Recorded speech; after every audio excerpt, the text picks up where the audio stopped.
ვახტანგ, მოგესალმებით.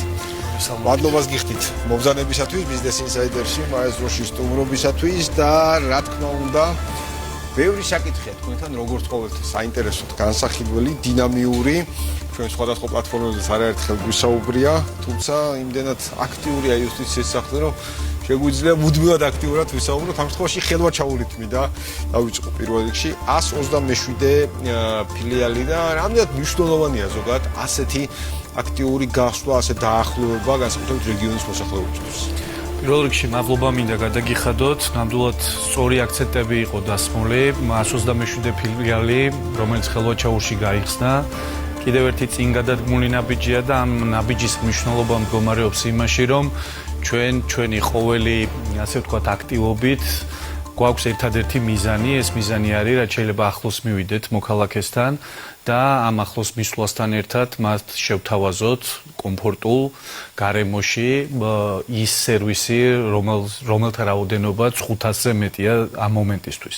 და ამ კომფორტულ გარემოში, რა თქმა უნდა, იგულისხმება პირველ რიგში ხარისხი და ის, რომ ნებისმიერი აქტივობა, რომელსაც მოქალაქესთან მიმართებაში განახორციელებს იუსტიციის სახლის თანამშრომელი, იქნება მხოლოდ და მხოლოდ მომხმარებელზე ორიენტირებული. ანუ ჩვენი არსებობის მიზანით სწორედ ის გახლავთ, რომ ადამიანი, რომელიც იუსტიციის სახლში შემოვა, მან მიიღოს სრული სერვისი, სრულად დაიკმაყოფილოს ის სურვილი, რომელიც მას გააჩნია და ბუნებრივია ყველაზე მთავარი დარჩეს კმაყოფილი.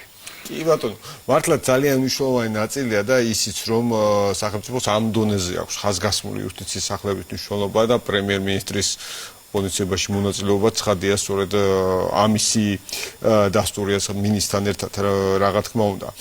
მთლიანობაში რომ ვთქვათ 127 ვახსენეთ, თუმცა ვიცი რომ ეს არ არის ბოლო ციფრი, რაზეც ვსაუბრობთ და მალე სხვა ციფრებსაც ვიტყვით. ამ კუთხით თუ შეგვიძლია გითხრათ თქვენი გეგმები და პრიორიტეტები მიმდინარე წელს, ჯერ კიდევ ბევრი დრო გვაქვს წლის ბოლომდე. კი ბატონო, რეალურად იქიდან გამომდინარე, რომ შესავალ ნაწილშიც აღვნიშნეთ, რომ ჩვენს მთავარ პრიორიტეტს წარმოადგენს ყველასთან ვიყოთ ახლოს და ახლოს ყოფნაში მხოლოდ და მხოლოდ ის არის გულისხმება, რომ ავაშენოთ იუსტიციის სახლი და გავხსნათ. ნაწილობრივ ჩვენ წარმოდგენილები ვართ მობილური იუსტიციის სახლებითაც, რომელიც ერთ-ერთი ინოვაციური პროექტია იუსტიციის სახლისა. ჩვენ ამ ეტაპზე გვაქვს რამოდენიმე მიმდინარე მშენებლობა, გამოვარჩევდი განსაკუთრებით მცხეთას, იმიტომ რომ მცხეთაში ვაშენებთ, ასე ვთქვათ, დიდი იუსტიციის სახლს, რადგან ვიცით, რომ რაოდენობა მომხმარებლისა, რა თქმა უნდა, დიდია მცხეთაში. ასევე იუსტიციის სახლის მშენებლობა მიმდინარეობს ახმეტაში, მიმდინარეობს ზოჩში და ჭალაში. გარდა ამისა, ჩვენ აქტიურად მუშაობთ იმაზე, რომ მობილური იუსტიციის სახლების პროექტიც გავაძლიეროთ, მათი რაოდენობა გავზარდოთ. ამ მომენტისთვის 20-მდე მობილური იუსტიციის სახლი ოპერირებს მთელ საქართველოში და თქვენ სწორად გაუსვით ხაზი, თუნდაც პრემიერ-მინისტრის ჩართულობას გახსნის ღონისძიებაში.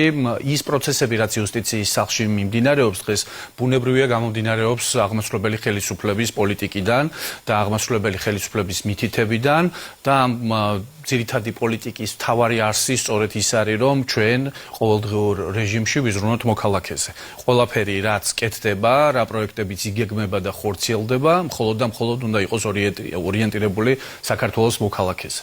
კი ბატონო, აბსოლუტურად ამ ნაწილს მართლაც გრძნობ საქართველოს თითოეული მოქალაქე, იმიტომ მართლა ჩვენთვის კომფორტია ამ ნაწილში თქვენი სერვისი და კიდევ უფრო მნიშვნელოვანი ნაწილია, რომ თქვენ შემთხვევაში ხშირად ხედავთ ინოვაციური ტექნოლოგიების გამოყენებას და თანამედროვე გადაწყვეტების დანერგვას. ამ მიმართულებით სულ გვაქვს სიახლეები, რა დაიგეგმა და რა იგეგმება უახლოეს პერიოდში. ხელვაჩაურის იუსტიციის სახლის გახსნა იმითაც იყო საყურადღებო, რომ საქართველოს პრემიერ-მინისტრმა პირველად გაუსვა ხაზი თანამედროვე ტექნოლოგიებისა და ხელოვნური ინტელექტის გამოყენების აუცილებლობას იუსტიციის სახლებში. ეს ის მიმართულებაა, რომელზეც იუსტიციის სახლი უკვე ბოლო პერიოდია მუშაობს აქტიურად. ჩვენ ტესტავთ, სატესტო რეჟიმში ვამუშავებთ რამოდენიმე მიმართულებას, რითაც გვინდა რომ ეს თანამედროვე ტექნოლოგიები გამოვიყენოთ და განსაკუთრებით თვითმომსახურებების სივრცეების განვითარება გვინდა. შაშანდელ სტატისტიკასაც თუ გადავხედავთ, აღმოაჩენთ რომ 6 მილიონამდე ადამიანს უმასპინძლეთ.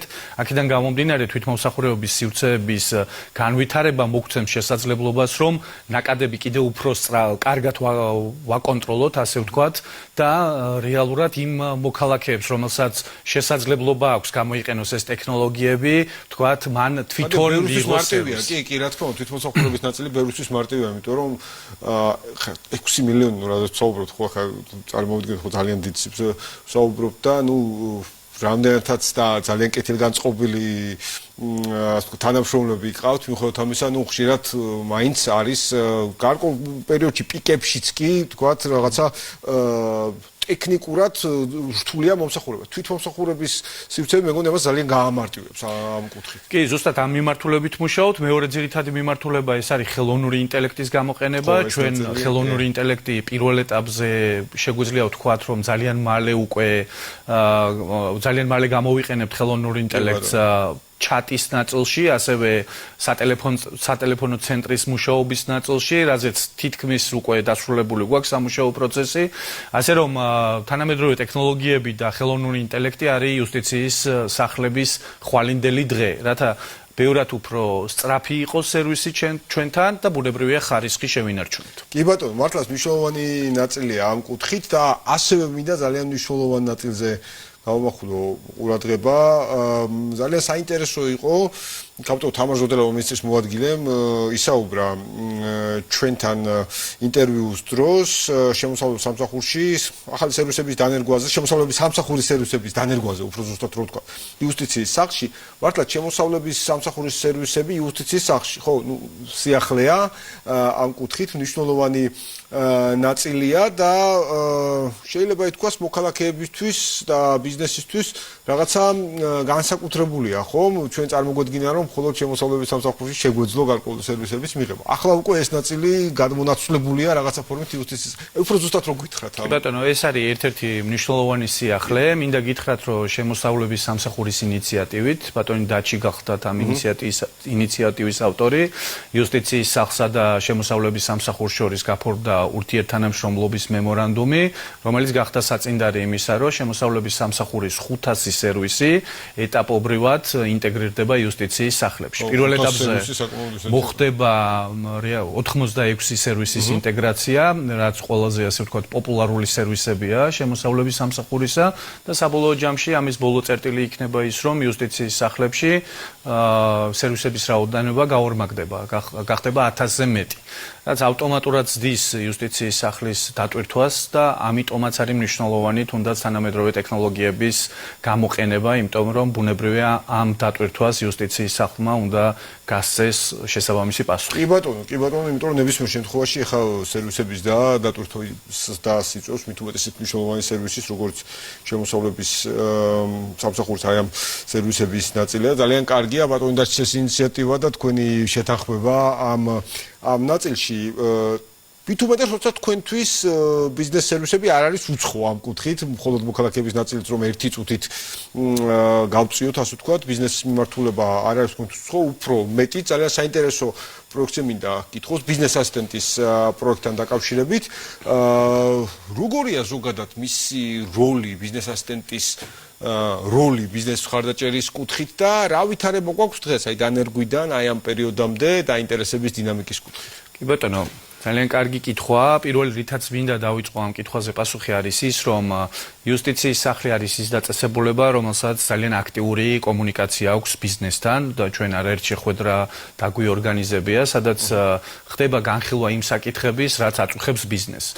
ბუნებრივია ბიზნესისთვის ყველაზე მნიშვნელოვანი ნაწილი არის დრო. აქედან გამომდინარეც გაჩნდა ბიზნეს ასისტენტის პროექტის არსებობის საჭიროება. ჩვენ პირველ ეტაპზე სატესტო რეჟიმში, ეხლა უკვე ჩაუშვით ეს პროექტი რამოდენიმე ათეული კომპანია არის ჩართული ამ პროექტის განხორციელებაში და დაინტერესდა თავიდანვე და ჩაერთო. მათგან, რა თქმა უნდა, გვაქვს უკუკავშირი და ამ უკუკავშირის საფუძველზე ხდება ამ პროექტის, რა თქმა უნდა, დახვეწა და სრულყოფა. მაგრამ ერთი რამ თამამად შემიძლია გითხრათ, რომ ამ პროექტმა გაამართლა, იმიტომ რომ ორიენტირებულია ბიზნესის ინტერესების დაცვაზე. უზოგავს დროს და აძლევს ყველანაირ შესაძლებლობას იმისა, რომ ძალიან მარტივად გქონდეს წვდომა იმ სერვისებზე, რომელიც ხელმისაწვდომია იუსტიციის სახლებში.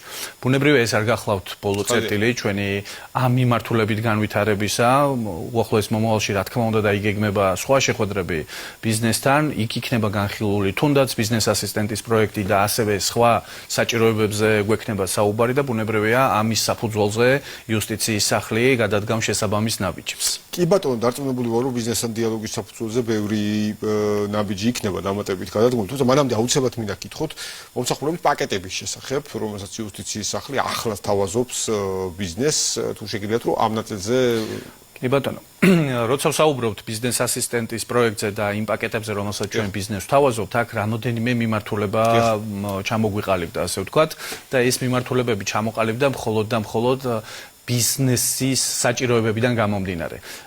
ბიზნეს, რომელიც ეხლა იწყებს ოპერირებას, მას შეუძლია თუნდაც აიღოს სამთვიანი პაკეტი, დაასრულოს ყველა ის ძირითადი ოპერაცია, რომელიც სტარტაპისთვის არის საჭირო და ვთქვათ, მე უკვე დამოუკიდებლად გააგრძელოს ოპერირება, იმიტომ რომ ბიზნეს თავისუფლად შეუძლია ისარგებლოს იუსტიციის სახლებით და იქ მიიღოს ყველა სერვისი.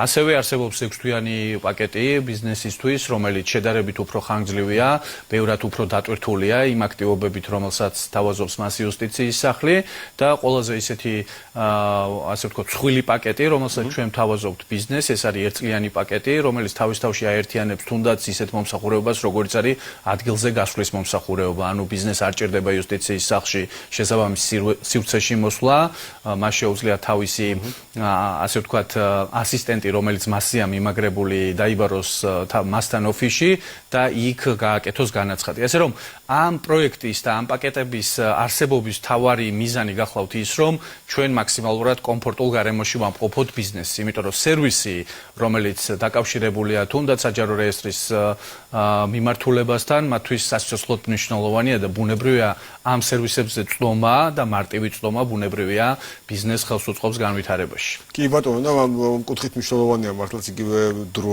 დროში განაწილებული პაკეტები, მართლაც ყოველთვის მორგებადია შეიძლება ასე თქვას. ეს ნაწილი კვლავ ბიზნესთან დაკავშირებით მინდა ვიტრიალო ამ ჭრილში და კიდევ უფრო კითხოთ, თქვენ გარკვეულად ახსენეთ ბიზნესთან დიალოგის შემდგომ ჩამოყალიბებულ თანამშრომლობამ, მაინც მინდა კითხოთ გეგმებზე ბიზნესთან მიმართებაში და განსაკუთრებით ასევე მინდა აღვნიშნოთ და ხაზი გავუსვა რეგიონულ ბიზნესთან დაკავშირებით, ვინაიდან თქვენ საკმაოდ აქტიურად ხართ გასული ყველგან, როგორც თქვენ დასაწყისში ვისაუბრეთ. ერთი რაც მინდა გითხრათ, რომ ეს რეგულარული შეხვედრები ბიზნესთან ბუნებრივია გაგრძელდება და მათ საჭიროებების კვლევა ამ მიმართულებით ჩვენ გვყავს რამოდენიმე თანამშრომელი, რომელიც აქტიურად არის ჩართული ამ პროცესში და ამ ანალიტიკურ დოკუმენტს ამზადებს და საჭიროებიდან გამომდინარე უკვე შეხვედრების დაორგანიზებაც მარტივია. რაც შეეხება ბიზნეს და რეგიონებს და იუსტიციის სახლის ჩართულობას ამ მიმართულებით, პირველი რასაც მინდა განსაკუთრებით ხაზი გაუსვა, ის რომ მაგალითისთვის ბიზნეს ასისტენტის პროექტი ამ მომენტისთვის მარტო თბილისში არსებობს, ეს არ ნიშნავს იმას, რომ ბიზნეს მთელ საქართველოში არ აქვს წვდომა იმ სერვისებზე, რომელიც ხელმისაწვდომია იუსტიციის სახლებში, ჩვეულებრივად მიბრძანდებიან იუსტიციის სახლში და ყველანაირ სერვისს მიიღებენ.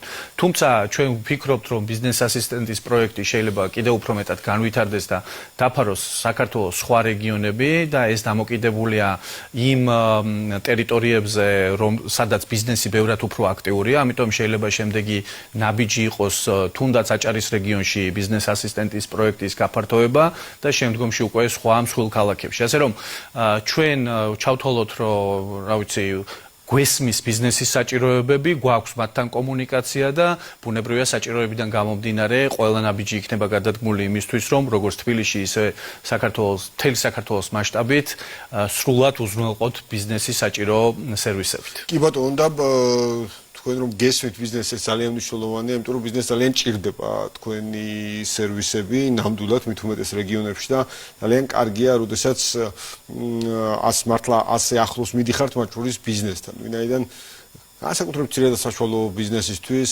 ამ სერვისების სწრაფი ოპერატიული მიღება ძალიან მნიშვნელოვანი ნაწილია და აუცილებლად მინდა გითხოთ ბოლოს თქვენი საერთაშორისო თანამშრომლობის შესახებ. ცხადია, ყველას გვაინტერესებს ამ კუთხით როგორ მიდის თქვენი თანამშრომლობის დინამიკა. კი ბატონო.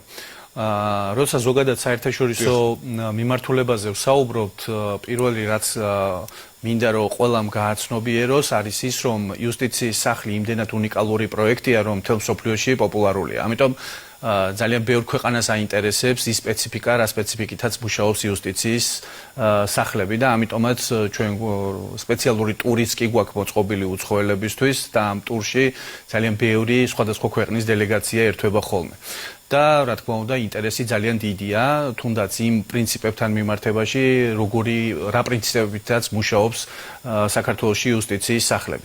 ზოგადად ამ პროექტის და იუსტიციის სახლის მნიშვნელობაზე მეტყველებს ასევე ის, რომ გაეროს სერვისების ფორუმი 2026 წელს ჩატარდება თბილისში და ჩვენ დაახლოებით 500-მდე სტუმარი გვეყოლება, რომელსაც ექნება შესაძლებლობა და ბუნებრივია ეს ჩვენი შესაძლებლობაც არის, კარგად აუხსნათ და სრული ინფორმაცია მივაწოდოთ იუსტიციის სახლებზე, როგორც განსაკუთრებულ და გამორჩეულ პროექტზე და სწორედ ამ ნაწილში გვინდა კიდევ ერთხელ ასე ვთქვათ საინტერესო პროექტები შევთავაზოთ ჩვენს უცხოელ კოლეგებს, თუნდაც ტექნოლოგიების კუთხით, თუნდაც ხელოვნური ინტელექტის გამოყენების თვალსაზრისით და კარგად გვინდა დავანახოთ თუ რამდენად მნიშვნელოვანია სახელმწიფოსთვის მოქალაქე და რამდენად ზრუნავს სახელმწიფო მოქალაქეებზე და ამის საფუძველი იქნება ის, რომ ჩვენ აუხსნით თუ რამდენ ადგილას ვოპერირებთ. იმ წერტილებში, სადაც ვთქვათ მოსახლეობის რაოდენობა არ არის დიდი, რა როლს ასრულებს მობილური იუსტიციის სახლები. თუნდაც ის, რომ ჩვენ პენიტენციურ დაწესებულებებში გახსნილი გვაქვს და ვხსნით იუსტიციის სახლებს. ასე რომ, თუნდაც პენიტენციური დაწესებულებების ნაწილში იუსტიციის სახლების არსებობა ეს არის უნიკალური პროექტი, რომლის ანალოგი მსოფლიოში არ შეგვხვდებათ. ასე რომ ყველა ნაბიჯი, რომელიც ჩვენთან იდგმება და ზოგადად იუსტიციის სამინისტროს და ზოგადად მთავრობის პოლიტიკა და ძირითადი არსი და მიზანი გახლავთ ის, რომ მოქალაქე ყოველთვის იყოს კმაყოფილი და ნებისმიერი გადაწყვეტილება ორიენტირებული იყოს მოქალაქეზე და მის ინტერესებზე. მართლა ძალიან მნიშვნელოვანია, მე დარწმუნებული ვარ, თქვენ აგერ თუ გავაუცოთ მართლა ჩვენი სურვილი, მე დარწმუნებული ვარ, რომ გავაუცებ ჩვენ სტუმრებს იმ სერვისებით, რომელიც იუსტიციის სახლს აქვს და ამასობაში მოვინიშნე რამოდენიმე თემა, რადგან ჩვენ მოგვიწევს ჩვენს პლატფორმებზე საუბარი და დიდი სიამოვნებით ამ საკითხებზე გთხოვთ, რომ შემდგომ თემებზეც აქტიური კომუნიკაცია გქონდეს თქვენთან. პირიქით, ძალიან მიხარია მეც, იმიტომ რომ არაერთხელ მოგვიწია იუსტიციის სახლებზე საუბარი, ეს ორი რამის მანიშნებელია, ერთი რომ ჩვენ სწორი გზით ვითარდებით და მეორე თქვენ არც ერთი გადადგმული ნაბიჯი არ გამოგეპარათ და ყველაფერზე ყურადღება გაამახვილეთ. ასე რომ მადლობა თქვენ დაინტერესებისთვის. დიდი მადლობა ბატონო ვახტანგ.